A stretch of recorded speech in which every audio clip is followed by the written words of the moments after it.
Maybe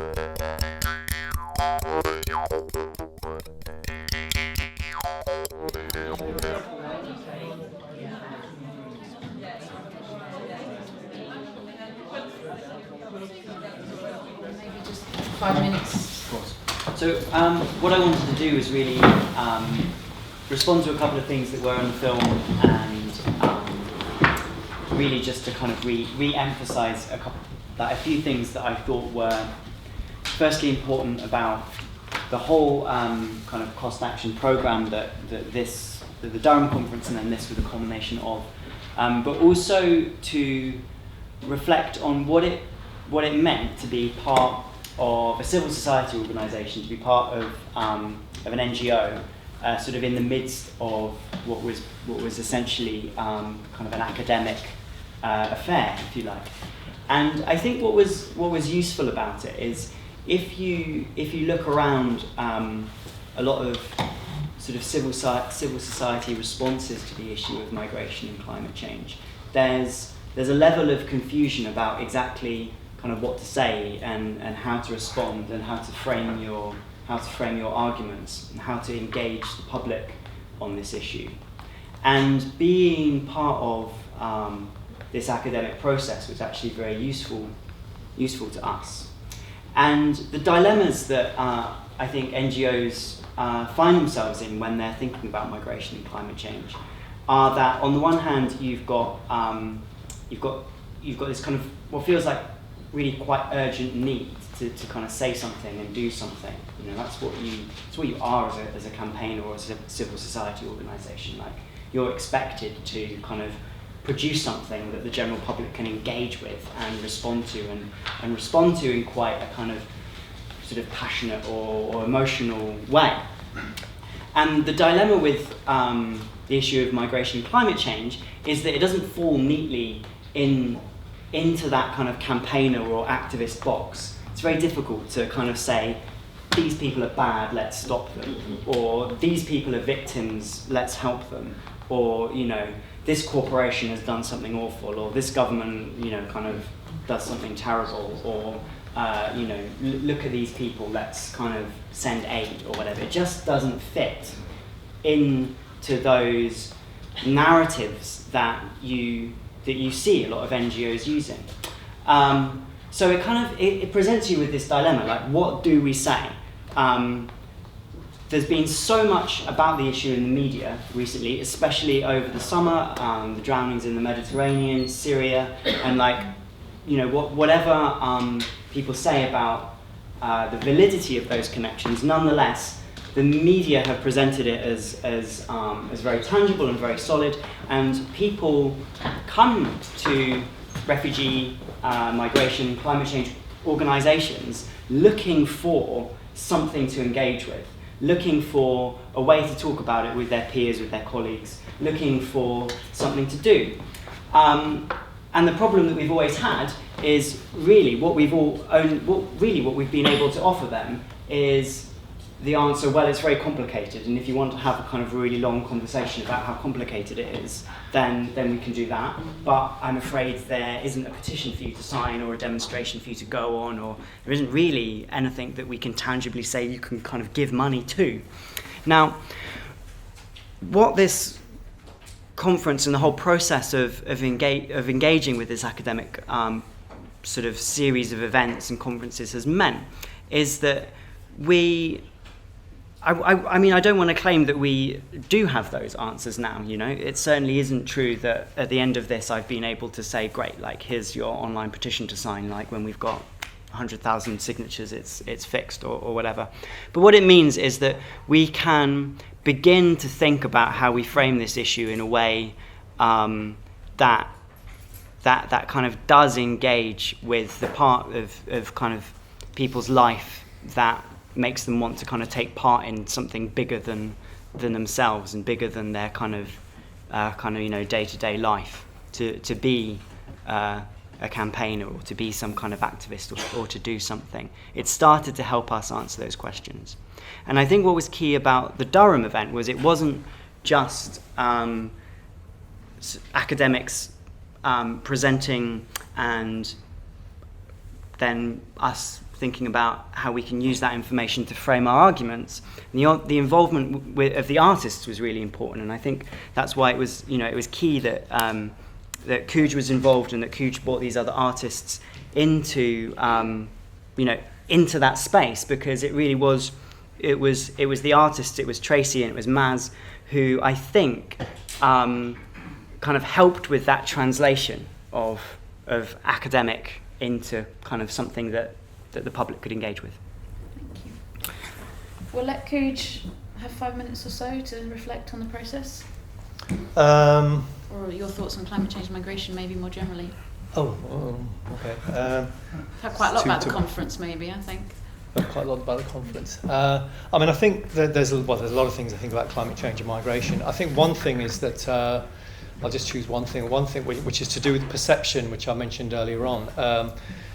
I think that the way people perceive issues around race and other people who don't feel European or like us is quite central to the whole debate around climate change in general. You know, the idea that climate change is going on somewhere else or may not be really happening. The idea that people who are poorer. I mean, there's one point later on in the film where Jane Trowell, who's in the audience here, who talks about Tower Hamlets, people in Tower Hamlets having the lowest car ownership, but having the highest levels of pollution as a microcosm of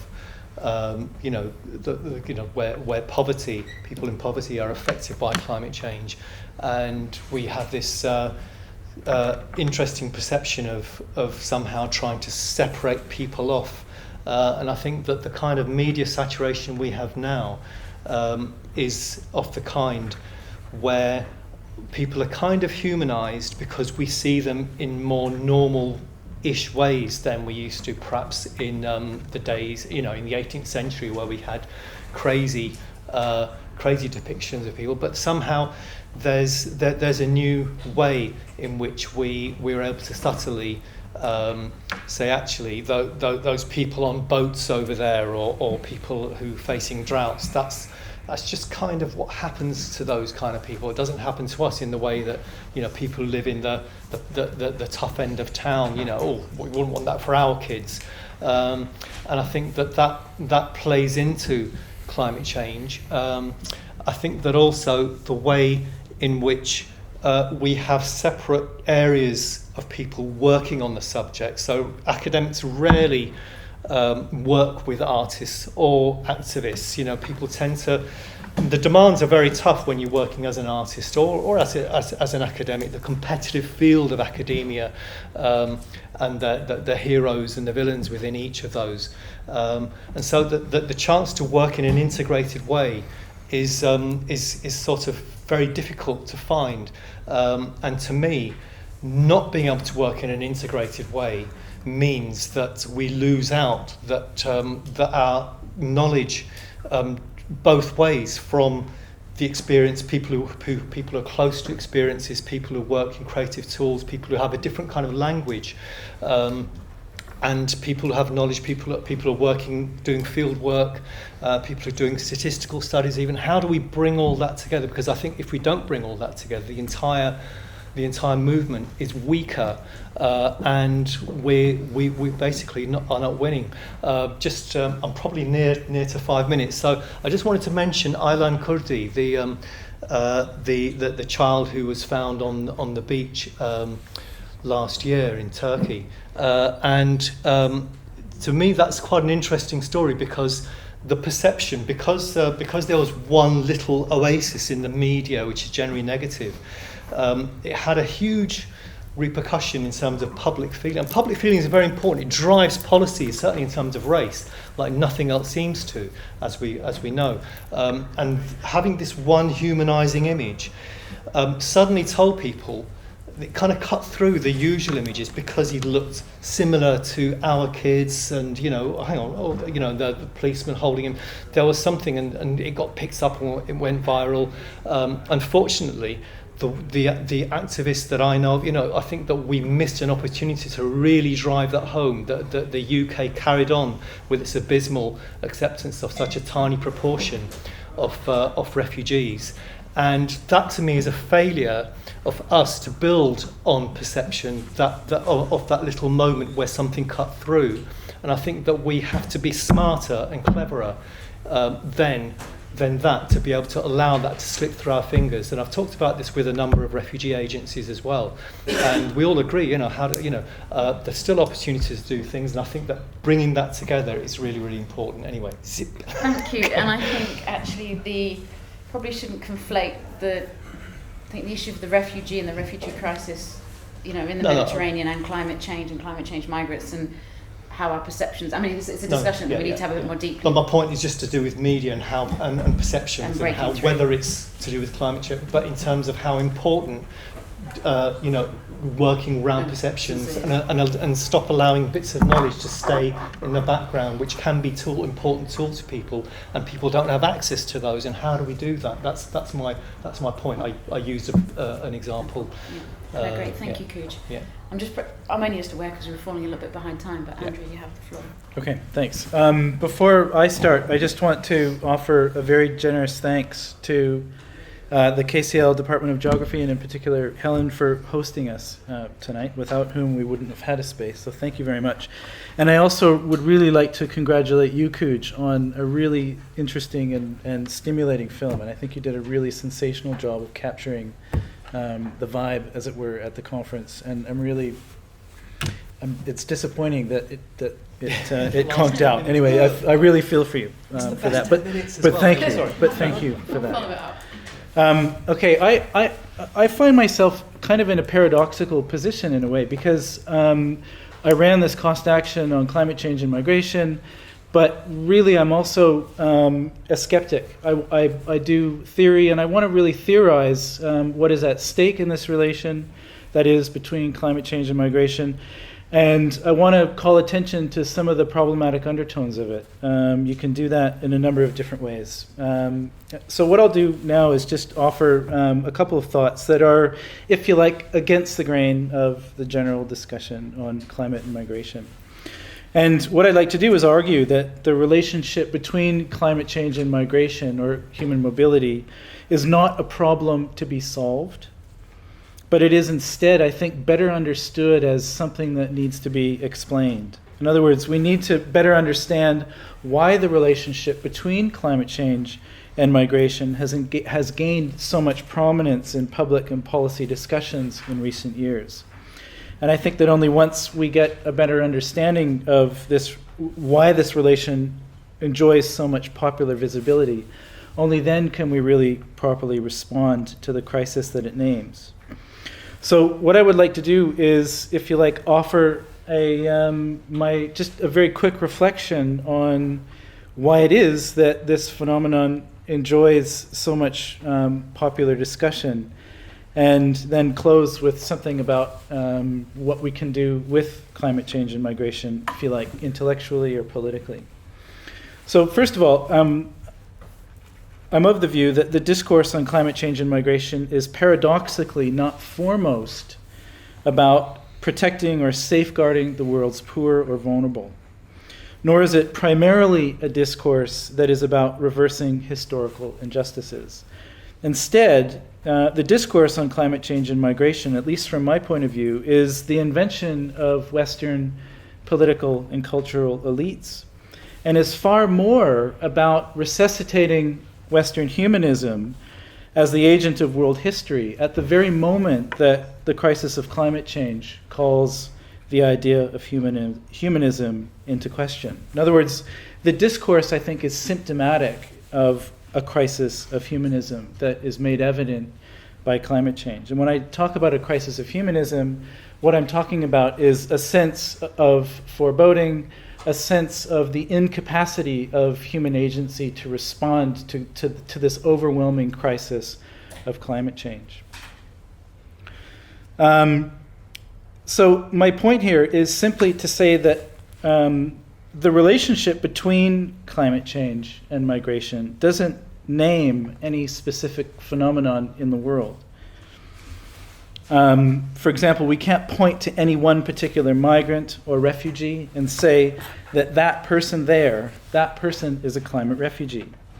When we do that, we immediately run up against the counterclaim, which is that migration is irreducible to climate change alone. Too many other variables also account for migration decisions, issues around, for example, land tenure, labor markets, colonialism, war, and so forth. And so when we talk about climate migrants or climate refugees, we are in effect inventing a category. And we do so in a way that is quite arbitrary, I think. And so consequently, I think we need to ask the question, for whom is the climate refugee and the climate migrant? And very often when these categories are invoked, people will do so in order to reveal the human face of climate change and hold up an image and say, this is what climate change looks like.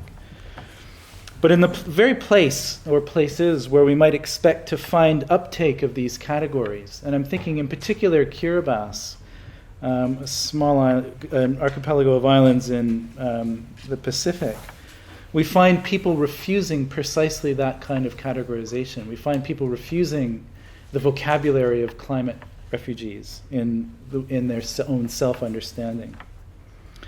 So if that's the case, then why do these categories persist if they're refused by those who they are apparently designed to assist? And to answer that question, I want you to think for a moment about monsters. Monsters are figures that exceed what we understand to be normal. They're, if you like, gruesome disfigurements of the human form. Figures that Jane and Lewis Gordon tell us are the survivors of disaster. And more than simply survivors, monsters are made to signify the symptoms of disaster. That is, monsters signify a crisis of values that led to the disaster. But as Jane and Lewis Gordon also remind us, all too often we fail to heed the warnings that monsters signify, displacing instead onto monsters our inability or our refusal to respond collectively to the crisis of values from which monsters are said to emerge. We feel compelled to control and to manage the monster, rather than use the monster as an opportunity to reflect on the crisis of values to which it has given rise, or rather to reflect on our own values. Now, I think something very similar is at stake in the discourse on climate change and human mobility. And I would argue that the figure of the climate change migrant or climate refugee is a monstrous figure. I don't have time to explain in full what I mean by that, but basically this is the idea that the figure of the climate change migrant or climate refugee exceeds our comprehension. We can never know what a climate migrant actually looks like. But this has not stopped us from mobilizing the very figure of the climate migrant or climate refugees in political rhetoric. So for example, we hear claims like, people will need to move as a result of climate change. So we need to devise policies that are aimed at ensuring that their movements are orderly, humane, and not chaotic. And here I would argue that when we express the desire to manage human mobility in the context of climate change, we are in effect displacing onto climate change migrants our inability to come to terms with the existential crisis of climate change and migration.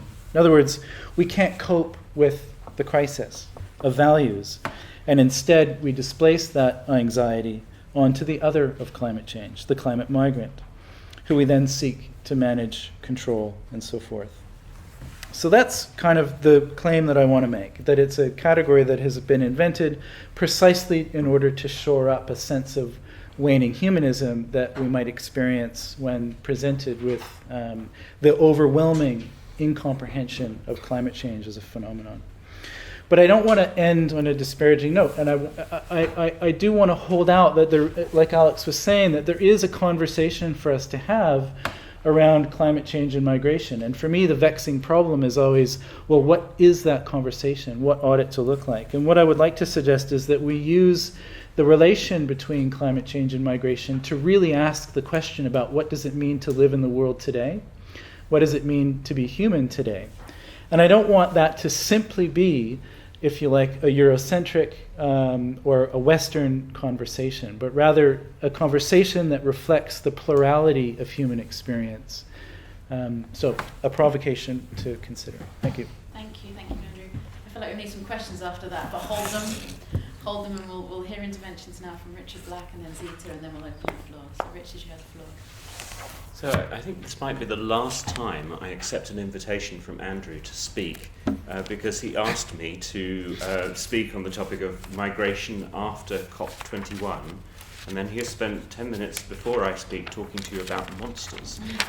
And I know that you're all going to not listen to me and want to ask Andrew questions about his very provocative intervention. But let me try, if I can, in a very short period of time, just to say a little bit about migration after COP21. And I come to this having not been involved in the conference that the film was about, having not actually been involved with artists around this issue at all, although I found that aspect of the conference and the film completely fascinating. My background, as some of you may be aware, is that I chaired a lead expert group for a report that was conducted by Foresight, which is part of the Government Office of Science, to look at the question of whether climate refugees, environmental refugees, constituted a problem that we ought to be addressing in the short term in order to avoid a major problem in the long term. I'm not going to go through all of the findings of that report, which is already now seems quite a long time ago. I think it was 2011 that it was published. But I agree with some of the spirit of what Andrew has said, that in some respects, the notion of a climate refugee is a constructed problem that doesn't necessarily bear critical scrutiny. But still, a discussion has continued, and there is a discussion. There was a discussion at COP21, as some of you maybe are aware. What the final document decided on was to set up a working group that will be tasked with finding ways to avert, minimize, and address displacement as a result of climate change. Now, I find that actually a really fascinating outcome. And reaction to it has been mixed in the community of people, perhaps relatively small, who care about these things. On the one hand, some people saying that this really does little more than acknowledge existing institutional arrangements about migration and climate change, that COP21 was in this sense a great disappointment. And other people arguing, particularly the IOM, International Organization for Migration, arguing that it represented an important stepping stone and that it brought unprecedented visibility to the issue of climate and migration. And I think in many respects, how we view that depends a little bit on how we see the issue of migration in relation to climate change. And I would say that there are, broadly speaking, two camps. Although both of those camps, the arguments put forward by both camps, have their dangers. So there's a camp that sees migration as a problem that is going to get worse as a consequence of climate change. We heard a little bit of that in the film. Difficult stories about people being forced to move against their wishes. Climate change certainly is a major problem. The Stern Review on climate change talked about climate change creating 150 to 200 million refugees, and that still gets reproduced in discourses both of some governments, the UK government sometimes, and also of campaigning organisations in this field.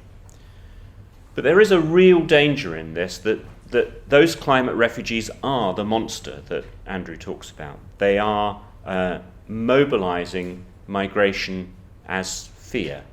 And that is a real problem, because in my mind there are, the last thing we need to do in relation to people moving in the world today, whether they are moving voluntarily or through force, is to treat them in a climate of fear.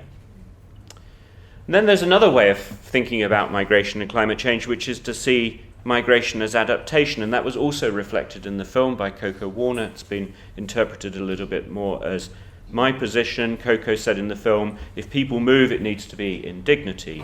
And the idea here is that people should be allowed to move. We should make sure that if they're forced to move, that there is compensation. We should ensure the rights of people who are displaced.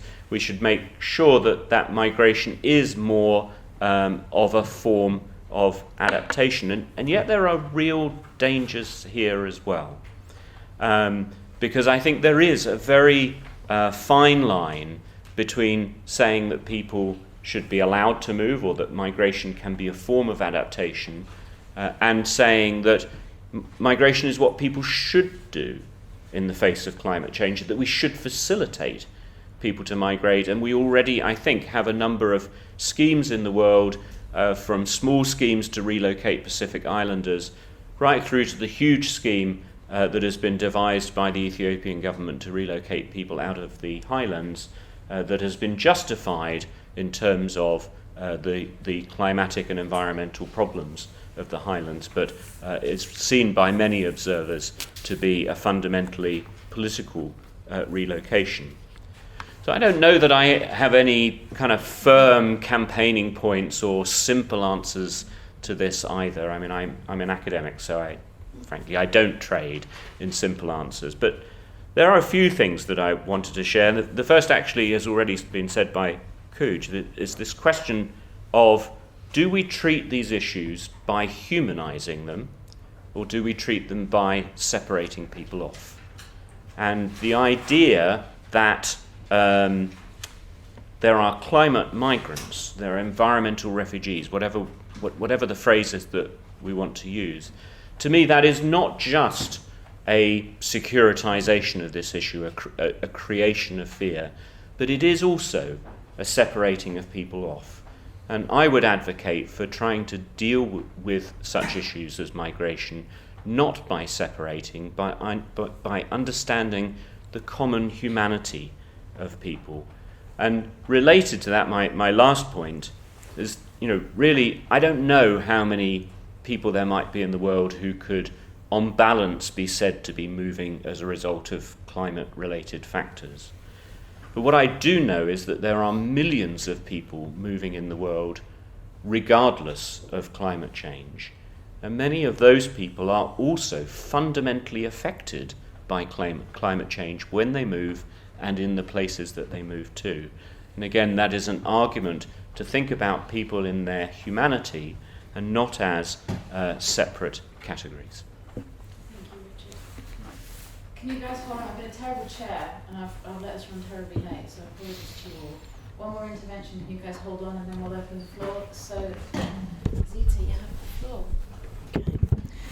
floor. Good evening, everyone. Greetings. I'm not an academic, as you've already heard if you were here at the beginning. I'm an activist and I'm an artist. My starting point in considering the issues around refugees, migration, and climate change is humanity. And my ending point in considering those issues is humanity. So I approach it from a very different angle, I guess, from academics. My concern is for the fact that a lot of people that are climate change refugees are not being treated like they're human beings. They're being demonized. And so that's something that's important to campaign on. In terms of the whole campaign on climate change, consideration needs to be given to the fact that those who contribute the least to climate change are the people that are most impacted by it in a detrimental way. And they shouldn't be the people that have to respond to it and do something about it. The West and those countries that contribute the most need to. I was also at the Paris COP21 conference speaking at a session in the ITUC part of the conference, which was organised by my union, the Public and Commercial Services Union, which was on migration, refugees and climate change.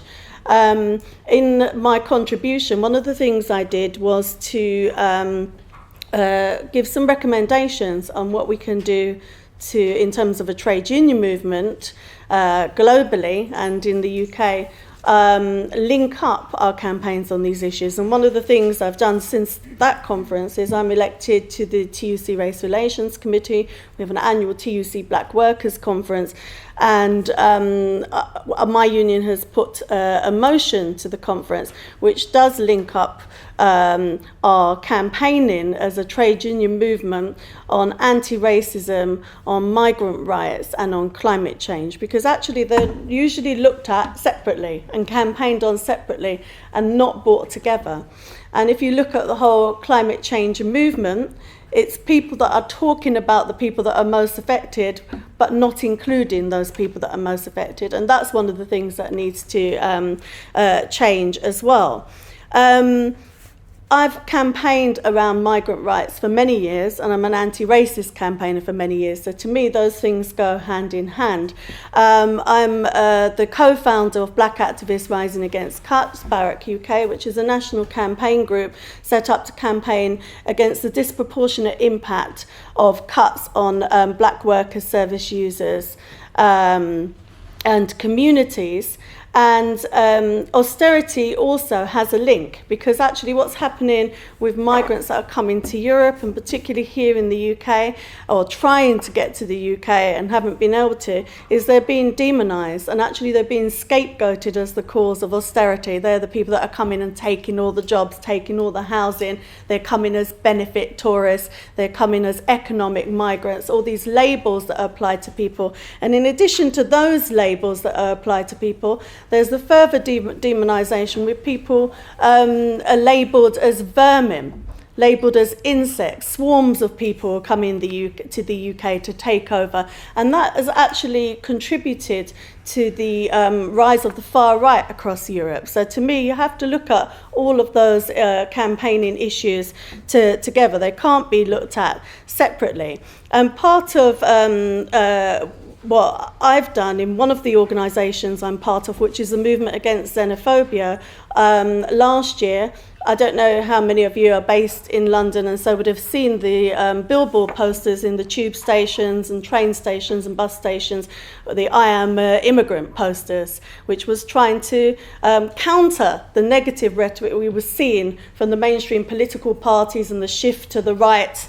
And also, one of the things my organisation, Barrack, does is humanitarian work. So we take aid to refugees and coordinate aid distributions in France, largely in Calais, but also more recently in Dunkirk. And when we first went in the summer last year to Calais, what we discovered is actually a lot of the refugees that were stuck in Calais were coming from countries where there were huge issues in terms of climate change. And one of the things that I don't think is really considered is that when you have the effects of climate change that lead to poverty, that lead to people moving from more rural areas into towns and cities, that actually creates a climate for war, that leads to persecution, and then people are having to flee the combination, the combined effect of all of those things.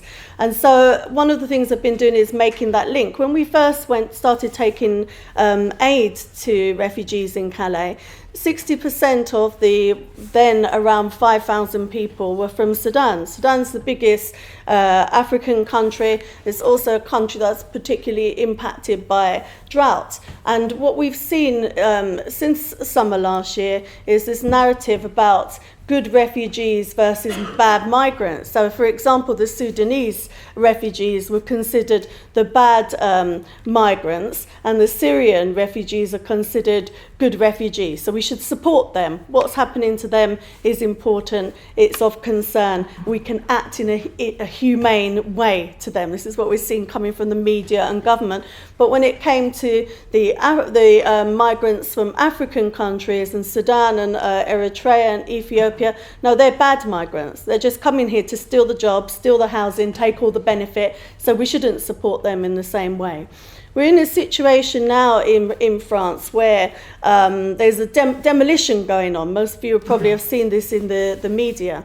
And the government has systematically in France introduced these exclusion zones. So they're trying to crush people into a smaller space. Any stable structures are being destroyed, including mosques and churches, a library, art school that's there. And the idea is that will just make people disappear if you get rid of that space that they're camping in. But people aren't going to disappear because you demonise them, because you attack them and you threaten them and you burn all their belongings. That's not going to do away with the problems that they're facing and the reason why they're trying to get to the UK. And there are, in that area that's the demolition is taking place, there's thousands of people, but there are also several hundred children, and quite a lot of those are unaccompanied minors. So they're children that are there by themselves, which actually led to a halt on what was planned, and a judge come in and reaching a decision, who still reached a decision, yes, we should go ahead with this, but we should do it in a humane way. How you can be humane when you're destroying the few basic belongings that somebody has in a little piece of shelter, which is not even stable shelter over their head, I don't know. However, that was completely ignored, and the authorities and police, riot police, just charged in and started threatening people and destroying their belongings. So it's quite a horrendous situation that people are facing there. So I think that one of the things we need to do is to respond in a more humane way and not try to categorize people into the good, the bad, the needy, the worthy, and so on and so forth. It's not helpful at all. But we also need to counter the negative rhetoric that we're seeing coming from governments, and we need to respond to the rise of the far right, the climate that creates, which increases the far right and just creates an even more hostile environment, not just for new migrants coming, but even for people like myself who are second generation in the UK that are still deemed to be a foreigner, labelled and asked, where are you from? And if I say I'm born here, no, where are you really from? So racism is deepening in the UK. It's deepening every day. And it isn't just those who are trying to migrate to the UK that are being demonised and are feeling the effects of that racism. It's second generation, third generation, it's all sorts of migrant and black communities that are here in the UK, and we need to respond to that. And that's why I think it's important to link all of those campaigning issues together. And one of the things I do as an artist, and I know you're standing up to get me to stop, I'm really glad that there is an art element to this, because I speak at quite a few universities and I'm normally in a room full of academics and I'm the only person there that's an activist, but I never ever see an artist. And I'm a poet, I curate art exhibitions, I'm a visual artist as well, which showcase the art of young black, and I use black in the political sense, so I'm talking about BME as is widely known here, and also migrant artists, so that they can tell their stories through art, and that can get the platform they wouldn't normally get, because that's another form of discrimination that black and migrant artists face in the UK, with not having to face the effects of austerity but also institutional racism, meaning that they can't get their art out there in the first place. I'll stop there because you're hovering over me. Can we give them all a round of applause? There's so much I want to say to link all what you guys have said together. You know, there's so many common themes of, you know, race and activism and xenophobia, but I won't talk because you've heard enough from us. I'll open up the floor to you guys for the next 25 minutes or so. Direct questions to these guys on their interventions, anything you didn't understand. This is a safe space, there's no such thing as a stupid question. Or reflections on what you've seen in the film, or, you know, your reflections on what they've said, or something more general about this whole world, this whole idea of the climate change migrant and the climate change refugee. I mean, there's been a common theme, obviously it's hard to get away from, of, you know, this refugee crisis and the xenophobia and everything that's on in the UK at the moment, and those links to climate that have come through basically in all the interventions, and I need to campaign against it. So thank you very much for coming. So anything, the floor is open. Oh, name and where you're from might be nice as well. Oh, my name's Randall.